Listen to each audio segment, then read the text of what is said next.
siapa sih ini perempuan udah, kan biasanya mereka jauh lebih tua gitu. Iya. Udah culun, perempuan, emang bisa apa gitu kan. Terus aku santai aja. Dan perempuan itu kalau sudah serius itu jauh lebih resilient daripada laki-laki. I agree. Tapi the good thing about us as a women, itu kita bisa tahu when to push and when to pull.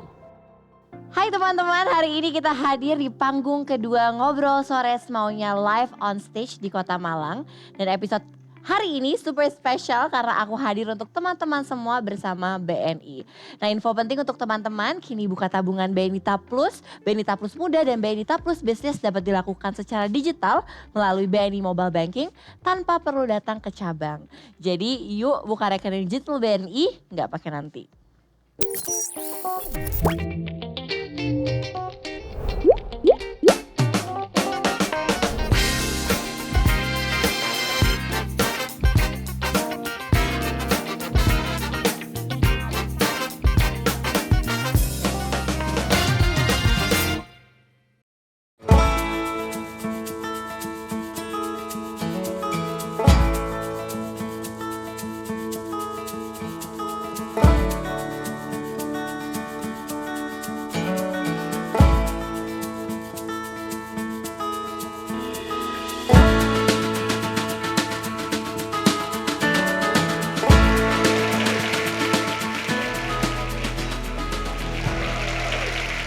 Selamat datang lagi di Ngobrol Sore Semaunya live on stage Kota Malang bersama aku Putri Tanjung. Di sesi kali ini gue akan ngobrol bersama senior gue, salah satu teman gue juga, mentor gue. She's an amazing woman leader. Dia adalah managing directornya Grab. Jadi langsung saja kita sambut Mbak Neneng.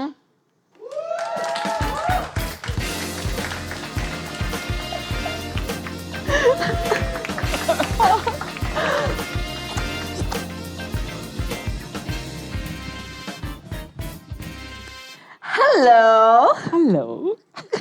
Apa kabar Mbak Neneng? Kabar baik, Kabar baik. Mbak Neneng, terima kasih loh sudah hadir di NSS Live on Stage Kota Malang. Senang sekali karena kita terakhir ngobrol-ngobrol itu kalau di kamera ya, kalau nggak di kamera kan sering ya. Kalau di kamera itu kayaknya udah lama banget ya. Lama banget. I think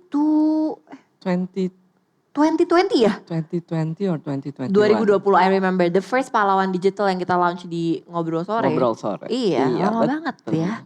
Gila ya udah 2 tahun. Udah 2 tahun loh. Jadi pertama kali aku ketemu Mbak Neneng, langsung nih. Pertama kali aku ketemu Mbak Neneng, jadi Mbak Neneng tuh pertama kali merasa aku terlihat sombong, kan begitu? Betul sekali. Nah, dan aku juga merasa Mbak Neneng juga terlihat sombong. Jadi sama-sama. Tapi habis itu tiba-tiba kita udah ngobrol banyak, terus kita klop, dan gue sangat bersyukur karena gue mempunyai mentor seperti Mbak Neneng, dan I consider you my friend. So I'm very lucky, and once again thank you for being here. Sama dong. I'm very lucky to have best friend like you. Oh. Jadi siapa bilang 2 generasi tidak bisa bersatu? Nah. Jangan gitu. Woman dong. support woman, Oke. ya kan Mbak Neneng? Betul banget. Mbak, aku senang sebenarnya dapat kesempatan kali ini karena kita tuh belum pernah ngobrol detail soal masa lalu. So let's flashback. Aduh susah nih Nah, pertanyaan. let's flashback. Waktu Oke. kecil cita-cita Mbak Neneng jadi apa? Dokter. Oh, jadi dokter. Terus akhirnya kenapa gak jadi dokter? Jadi gini, karena kan my dad, he's a doctor. Dan Oke. dia tuh my role model banget gitu ya. Gue adore him banget. Jadi dari kecil tuh aku tuh sering diajak my dad ke rumah sakit. Oke. Dan beliau tuh dokter tentara. Jadi Oke. sering jaga di rumah sakit tentara, bla bla bla. Terus aku ikut. Jadi kayak oke banget gitu. Jadi pengen banget lah jadi dokter. Terus sampai lulus SMA, pokoknya jadi keluarga aku tuh nggak boleh aku meninggalkan Bandung. Karena Oke. anak perempuan satu-satunya Ya. dikekepin gitu kan. Terus aku berarti satu-satunya Fakultas Kedokteran kan Unpad ya, Ya. di Bandung. Terus udah gitu aku daftar dong Unpad. Cuman waktu itu, zaman itu kayaknya kalian belum lahir. Gitu ya. Jadi zaman itu kalau daftar universitas negeri Ya. itu hanya bisa satu universitas. Jadi gini, bisa daftar satu IPA, satu IPS. Jadi Oke. aku daftar Fakultas Kedokteran, terus aku pikir, males daftar ITB karena, terus akhirnya aku daftar sejarah. Oke. Karena aku seneng aku seneng hafalan dan aku suka sejarah karena Oke. bapakku hobi sejarah juga. Oke. Kebetulan dekannya kenal dan sebagainya. Oh, kayaknya anak lo pasti keterima gitu. Terus gue keterima nih. Ternyata nggak keterima. Dodol. Ternyata keterimanya di sejarah. Tapi Mbak lo waktu waktu kuliah gitu ya, udah jadi kayak tipe-tipe cewek ambisius gak sih? Karena kan Mbak Neneng nih teman-teman mungkin yang belum tahu, Mbak Neneng is I think she's a very tough woman leader, very ambitious tapi good. Misalnya ambisinya tuh bagus, karena kan emang perempuan harus punya ambisi dan gak ada salah juga punya ambisi gitu. Itu dari kecil apa karena faktor bapak dan ibu juga akhirnya Mbak Neneng jadi? Sebenarnya enggak loh. Maksudnya kalau bapakku tuh dulu selalu bilangin aku, kamu gak perlu jadi juara. Oke. Karena kalau terus kamu juara terus, mental yang gak kuat, begitu gak jadi juara, langsung Yeah. bisa breakdown. Yeah. Jadi aku tuh selalu kalau mata kuliah yang aku suka gitu ya, itu pasti aku harus dapat A. Oke. Tapi kalau aku yang nggak suka, Gak apa-apa dapat jelek. nggak apa-apa dapat jelek ya. Jadi jangan kayak gitu juga. Gitu. Nah kalau yang aku suka pas abis ujian nih keluar, terus suka nyamain jawaban, norak banget sih emang. Terus salah gitu kan, nangis loh. Udah universitas, even waktu S2 juga begitu. Kayak gitu ya? Jadi itu ambisius apa enggak sih? Lumayan. Di Mereka tengah-tengah ambisius sih. Di tengah-tengah ya. Soalnya kalau yang nggak suka cuek, tapi kalau yang suka harus ya. Dan kalau aku maksudnya gini, goal aku tadi kan nanya mengenai goal. Kalau goal aku harus dapat A ini. Yeah. Terus begitu kemungkinan ada nggak dapat A, keluar langsung nangis.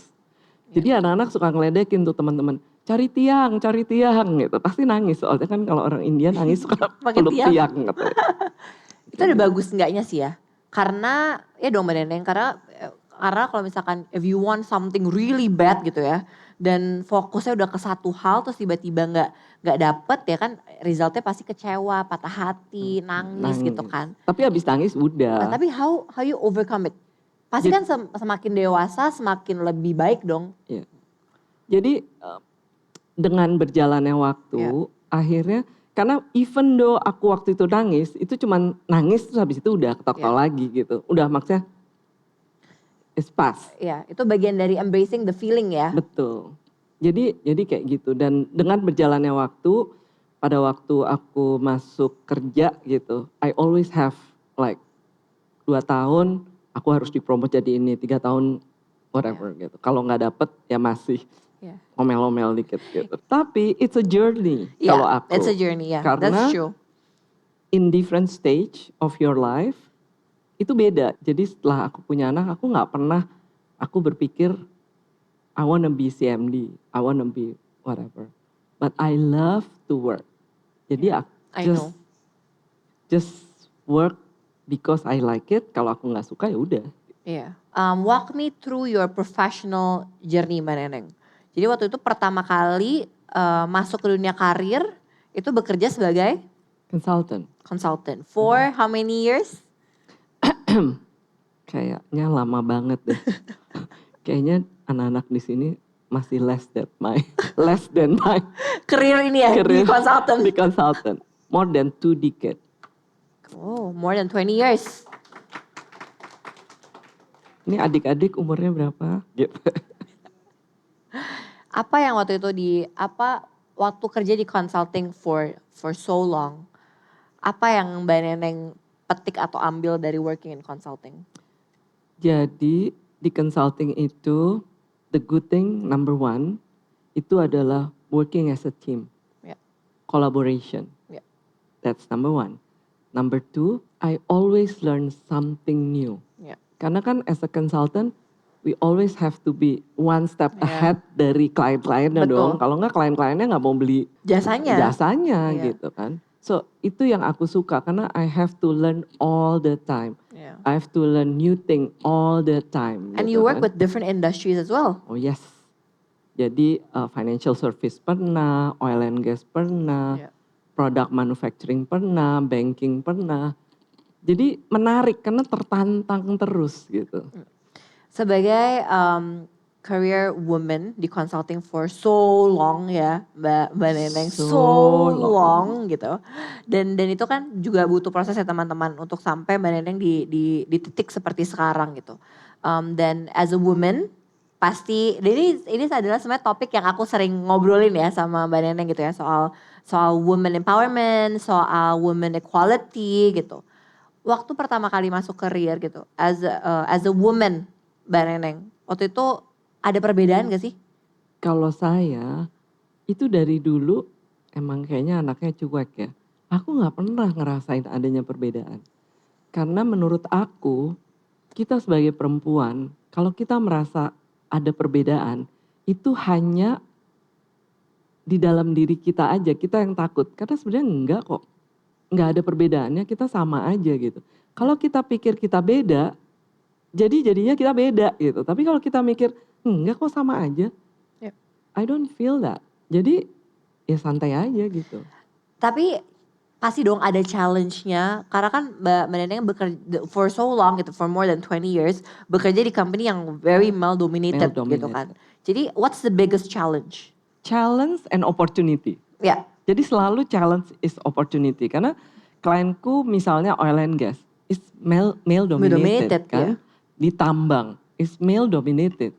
Is good but is on opportunity. Karena saya ketemu semua C-levelnya tuh pada zaman itu semua laki-laki by the way gitu kan.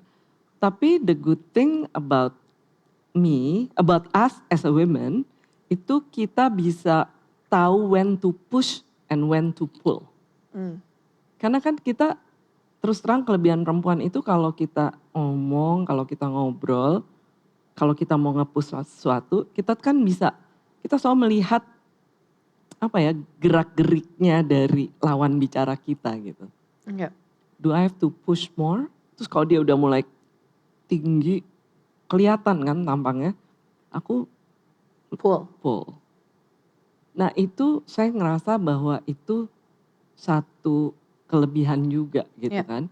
Dan sebenarnya bagaimana I earn their respect itu adalah karena ya kita confident aja gitu. Karena kita merasa bahwa karena mereka adalah klien kan. Mereka nanya konsultasi ke kita berarti kita yang paling tahu at that particular topic.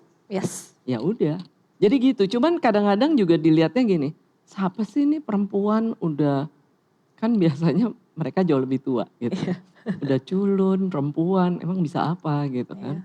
Terus aku santai aja. Selalu pernah aku ke tambang. Terus ditanya. Pertanyaan pertama. Emang udah berapa lama sih kerja? Kan kesel banget ya. Ketemu terus nanyanya udah berapa lama kerja. Jadi kan artinya itu sebenarnya merendahkan. Bener gak sih? Tapi kalau kita terus minder, terus gitu kan. Digini kan. Terus saya bilang enggak udah 15 tahun terus kaget ya. Okay. Sama sih. Dan yang tadi Mbak Neneng point out, I think beautifully adalah kita sebagai perempuan tuh gak boleh minder. If we want to be treated equal, ya kita juga harus treat ourselves with pride. Kita harus tahu self worth kita dan kita harus tahu juga kayak what can we do, skill kita apa gitu. Dan jangan minder, itu sih sebenarnya. Jangan minder karena sebenarnya memang perempuan kita especially di timur dibesarkan bahwa perempuan tuh di rumah aja gitu kan. Perempuan bisa apa sih gitu kan. Tapi itu semua dan maksudnya perempuan tuh pasti didiskriminasi. Itu kan yang kita besar seperti itu. Dan akhirnya itu terbawa di dalam diri kita. Jadi kita tuh suka yang ntar kalau gue misalnya nanya gitu, lalu mau sok keren, mau kelihatan sok pinter. Itu yang kita takutkan di dalam diri kita, bener gak sih? Iya. Takut ngerasa, ntar lo dibilangin ambisius, bener gak? Suka malu, suka gak mau kan ya dibilang ambisius. Jangan, santai aja. Jangan GR. Enggak kok, gak ada kok yang ngomongin gitu kan. Itu hanya dalam diri sendiri gitu kan. Coba kalau teman-teman nih yang laki-laki, pernah gak mikir gitu kalau dia nanya, kalau dia mau ngapain? Enggak ada. Mereka gak pernah mikirin apa yang orang lain pikirin gitu kan. Perempuan itu lebih sering mikirin apa yang orang lain pikirin. Padahal mereka juga gak mikirin gitu loh. Terus? Kegeeran kita sendiri. Benar. Jadi aku selalu bilang sama teman-teman perempuan, itu adalah myth yang kita harus lawan. Iya. Karena gak ada salahnya kok. Kita gak salah kok. Kalau kita mau nanya ya nanya aja. Kalau kita minta nanti kalau kalian udah di dunia kerja gitu ya. Kalau misalnya kita merasa bahwa we need to be promoted atau we wanna be promoted, nanya, bilang, nggak salah kok. Nggak akan kalau saya kadang-kadang ngomongnya, kamu nggak akan ditembak mati sih kalau kamu nanya gitu. Jadi tenang aja gitu kan.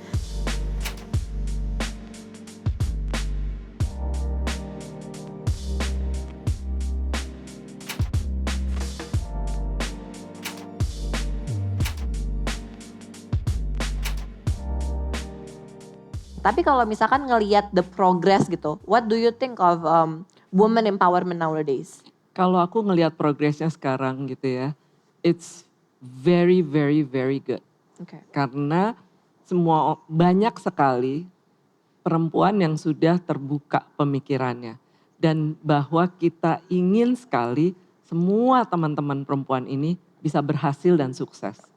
Dan memang di dalam di research, dan saya selalu mengatakan ini ke semua orang. Ya. Research mengatakan bahwa company yang diverse itu high performance. Ya. Artinya apa high performance? During a difficult recession or whatever, itu dia masih tetap sukses. Ya. Itu company yang diverse. Dan itu artinya apa? Semua kalian itu punya opportunity untuk benar-benar berkarir karena company membutuhkan banyak sekali perempuan supaya company itu diverse. Ya. Jadi sekarang itu banyak sekali mentor-mentor perempuan untuk mentoring semua kalian-kalian. Jadi kayak misalnya saya di Grab mentoring my direct report dan Grab mentoring UMKM perempuan supaya mereka berhasil dengan baik. Ya. Dan just so you know, perempuan itu kalau sudah serius itu jauh lebih resilient daripada laki-laki. I agree. Bener gak? I agree. Bener loh. Kita itu jauh lebih resilient loh. Kita tuh tahan banting. Dan kita perempuan itu biasanya gak gengsian. Jadi saya sering ngomong tuh sama teman-teman. Sorry ya buat teman-teman yang laki-laki. Di sini kayak minoritas nih yang laki-laki. Cowok itu kan egonya jauh lebih tinggi daripada perempuan. Kalau kita kan emang dipikirin ego gak usah lah ya gitu kan. Santai aja. Kalau perempuan itu kalau salah ya minta maaf aja biasa aja gitu kan. Kayaknya kalau buat laki susah, bener gak? Dit bener gak Dit? Tapi Bereneng, tadi I think there's a good statement bahwa a company need a diverse workforce gitu ya. Karena itulah yang membuat sebuah company jadi very vibrant, very effective, very progressive dan segala macamnya. Dan as a woman leader di Grab gitu. Dan salah satunya kan kalau misalkan kita mau bikin environment of the workplace jadi vibrant dan jadi punya equal opportunity lah ya for everyone. Pasti dimulai dari culture perusahaannya gitu. Can you talk a bit about the importance of culture di Grab Dan gimana caranya biar, tadi tuh yang Mbak Neneng bilang, gimana caranya biar opportunity-nya equal dan punya a diverse workforce di dalam Grab Indonesia especially. Pertama-tama nih, dengan bangga saya mengatakan, Caela, bahwa di Grab Indonesia 50% of the leadership itu perempuan. Dan pegawainya juga. Apa resepnya gitu ya?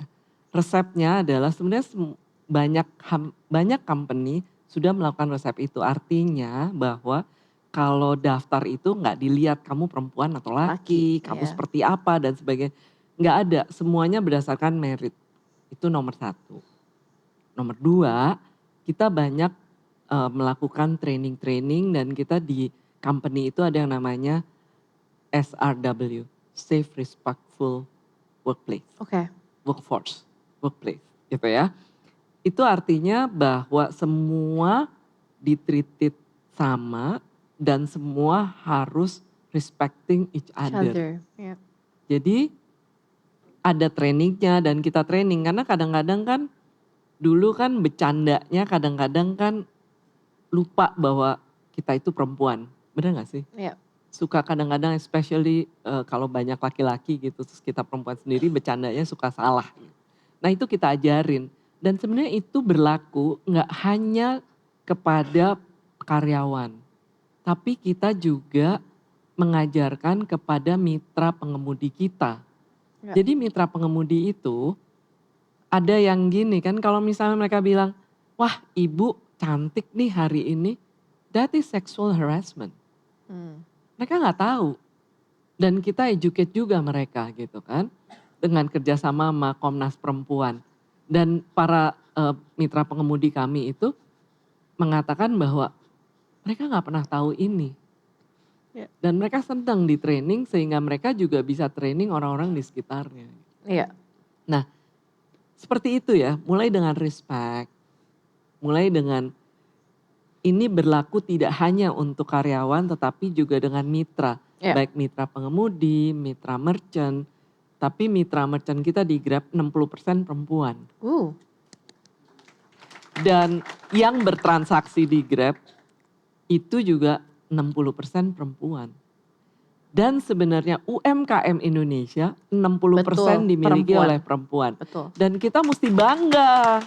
Betul. Ya gak sih? Betul Mbak. Dan I think itu penting banget ya. Jadi dari Grab Indonesia tuh bukan cuma memikirkan karyawannya saja. Tapi the whole ecosystem end to end yang membantu Grab ya. Betul. Nah Mbak, apa sebagai leader dan udah di industri for so long.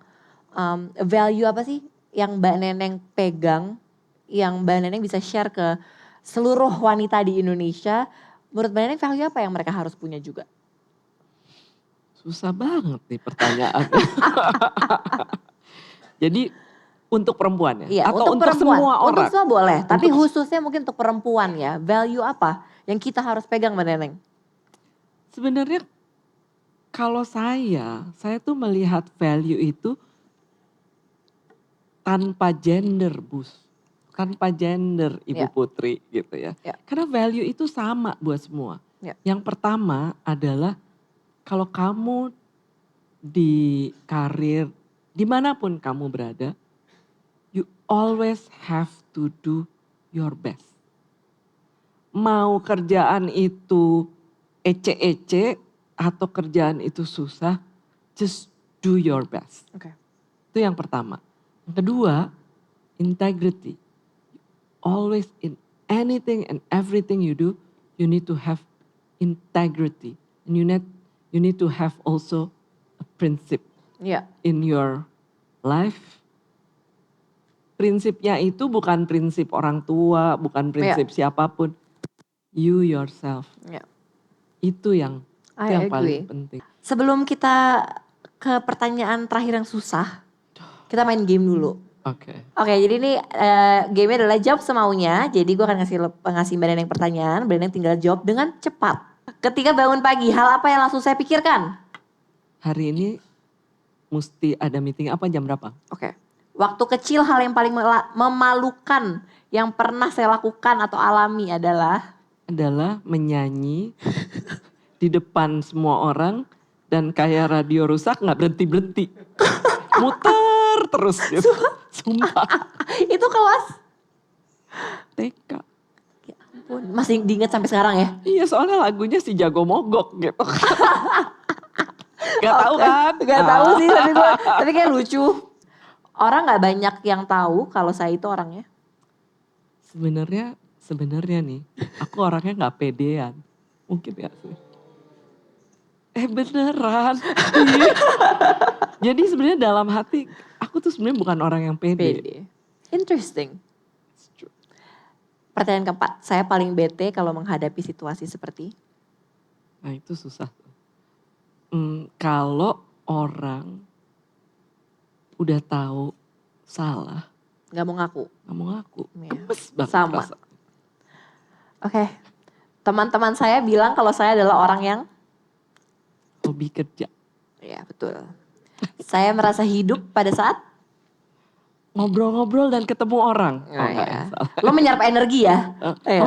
Berbagi energi. Nasihat terbaik yang pernah orang berikan ke saya.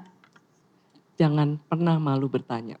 Terakhir, menurut saya kebahagiaan adalah.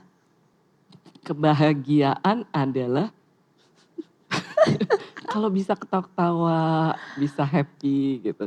Oh bisa happy. Yeah. To me, Happiness is simple ya. nggak pusing gitu kan. Kalaupun lagi pusing pun, ya udahlah dilihat happy-nya gitu, dilihat positifnya. Salah ya? Gak apa-apa. Nggak apa-apa ya gitu Iya. soalnya. Karena itu pilihan. Jadi nggak pede kan? My last and final. Aduh, ini yang susah banget Enggak ini. dong, iya. Gue nggak tahu mau My last ngomong and my final apa. question. Apa yang Mbak Neneng sekarang ingin sampaikan Nah, ini ke Mbak Neneng di 5 tahun mendatang? Kalau Mbak Neneng di 5 tahun mendatang sedang nonton episode kali ini.